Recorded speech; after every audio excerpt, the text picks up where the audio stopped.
रऊफ साहब, अब सबकी नजरें लगी हैं कि ये सेटअप जो है इसका ऊंट अब किस करवट बैठेगा।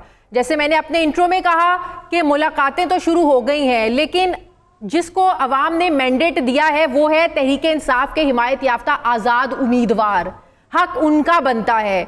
क्या पैगाम है इमरान खान का आप लोगों के लिए, अवाम के लिए? ये बात तो बिल्कुल क्या ये तय है कि आप लोग किसी के साथ इत्तेहाद नहीं करेंगे, किसी जमात के साथ नहीं बैठेंगे आप लोग? बहुत शुक्रिया आपका जी। आपने अपने इंट्रो में कहा जी कि हर कोई जो है वो इक्तदार के पीछे है, वो इक्तदार हासिल करना चाहता है, लेकिन उसके साथ शायद आप भूल गई ये कहना कि जी जिसको इक्तदार हक बनाया है लोगों ने, उसको इक्तदार देने के ऊपर तैयार नहीं है पावर बीटर्स जो है, विच इज़ वेरी अनफॉर्चुनेट। बहुत बदकिस्मती है इस वक्त रियासत की और मुल्क की कि एक इलेक्शन का प्रोसेस जो कि ट्रांसपेरेंट होना चाहिए, एक इलेक्शन का प्रोसेस जो होता है वो ये गेज करने के लिए होता है कि जी आवाम जो है वो किसको चाहते हैं कि वो उनके ऊपर हुकूमत करें, किन में उनका ट्रस्ट है, कॉन्फिडेंस है।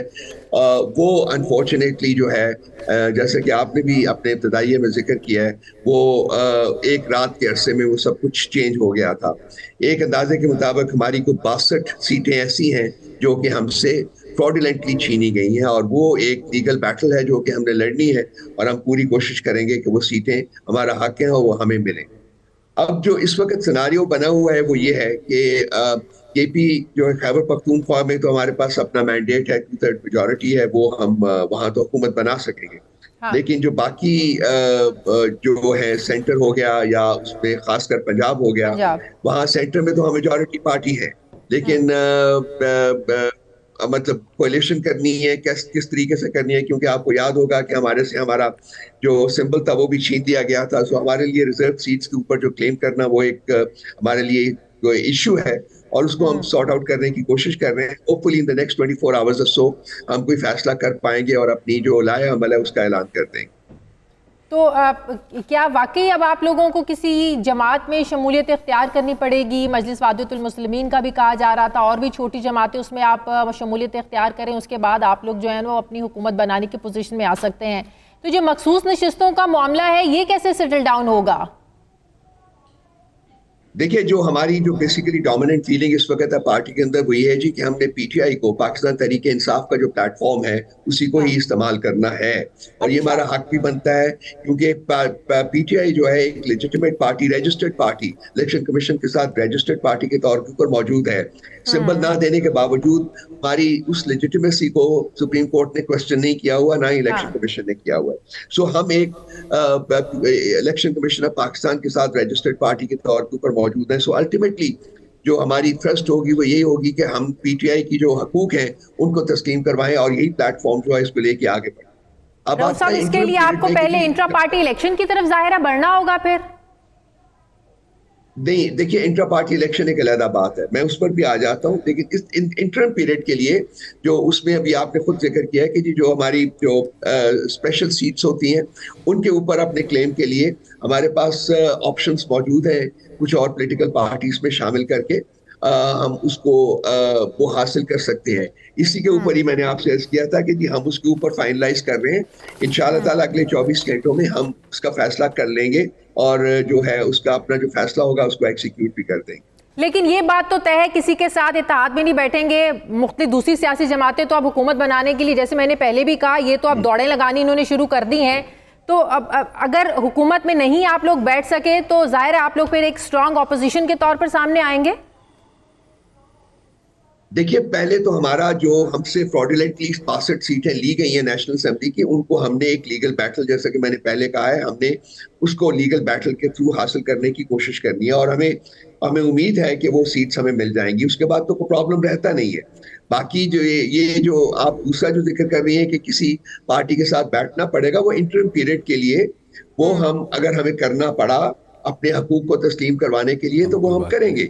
उस बारे में जैसा कि मैंने अर्ज किया कि कोई अभी अल्टीमेट फैसला नहीं हुआ। वो बात आप ठीक करें, लेकिन आपको पता है यहाँ पर लीगल बैटल लड़ते लड़ते कितना वक्त गुजर जाता है। यहाँ हुकूमत साजी भी करनी है, दूसरा फिर आप लोगों को ये भी देखना है कि जिन्होंने वोट तहरीक इंसाफ के नाम पर लिए हैं, तहरीक इंसाफ की बैकिंग पर लिए हैं, उनको भी पकड़ के रखना, उनको भी संभाल के रखना, जाहिर है ये चीजें एक तरफ लगानी जितनी जल्दी हो सकेंगी उतना ही आप लोगों का फायदा होगा। सही कह रही हैं आप, मैं बिल्कुल आप कंसीड करता हूं आपका पॉइंट कि ये हमें जल्दी से जल्दी फॉर्मलाइज करना चाहिए और हमें उम्मीद है कि आइंदा 24 घंटों में हम इसको फॉर्मलाइज कर लेंगे। बिल्कुल सही कहा आपने। जी जी, नजम साहब आपसे एक सवाल करना चाह रहे हैं। मैं नजमुस साकिब हूँ। कल बैरिस्टर अली जफ़र साहब से बात हो रही थी हमारे एक प्रोग्राम में, उन्होंने बताया कि नून लीग के अलावा किसी के साथ भी हम बैठ सकते हैं, नंबर एक। नंबर दो ये कि अगर ऐसी कोई बात नहीं बनती तो फिर हम एक स्ट्रॉन्ग अपोजिशन, जिस तरह शाजिया ने अभी बात की है, उस तरह से आएंगे। तो इस वक्त हमारे जो लाखों देखने वाले हैं वो आपसे ये 2-3 सवाल जानना चाहेंगे। सबसे पहले ये है कि आपका इस वक्त as we speak who is your spokesperson, जो कि बात करे तो पता लगे कि जी यही असल में बात है, क्योंकि पता ये लगता है कि खान साहब से आपकी मुलाकात नहीं हो सक रही। दूसरा और ज़्यादा अहम ये है कि आप जिस 24 घंटे की बात कर रहे हैं कि स्ट्रैटेजी सामने आएगी, मेरा ख्याल है आपको यानी 24 घंटे से पहले बताना पड़ेगा, क्योंकि दूसरी तरफ जो हम देख रहे हैं वो तो नामों पे आ गए हैं कि कौन सा प्राइम मिनिस्टर होगा, कौन सा चीफ मिनिस्टर होगा। तो आप ज़रा ये दोनों सवालों का जवाब दीजिएगा। देखिए जी, स्पोक्स पर्सन जो है central information secretary, I am the principal spokesperson. लेकिन इसके साथ साथ जो अली जफर साहब ने जो कुछ कहा है, उनकी मीटिंग जो होती है डायरेक्टली खान साहब के साथ होती है। इतना मैं जरूर कहूंगा कि अभी पार्टी लेवल के ऊपर कोई फैसला, डिसाइसिव फाइनल फैसला नहीं हुआ कि हमने किसके साथ बैठना है और किसके साथ नहीं बैठना। जब भी फैसला होगा, जैसा कि मैंने पहले कहा है, वो हम उसको अनाउंस कर देंगे। बाकी पार्टी का जो छलांगे मारना है। जी जी जी जी जी, ये छलांगे मारने वाले मैंने पूछना था, जिस तरह वसीम कादर साहब छोड़ के चले गए हैं। हाँ। और उन्होंने लिखा तो तहरीक इंसाफ का हमायत याफ्ता था, सेक्रेटरी भी थे लाहौर के, तो इस पर क्या कोई कानूनी कार्रवाई करने लगे? ये पार्टी फैसला करेगी जी। अभी ये रिसेंटली, बिल्कुल अभी कुछ देर पहले ये सारी ये हुआ है।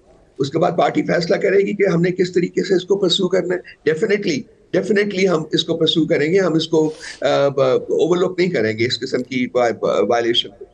आप समझते हैं कि पंजाब में रऊफ साहब कंफर्टेबली, आप लोग इस पोजीशन में हैं कि पंजाब में कंफर्टेबली आप लोग अपनी हुकूमत बना सकें?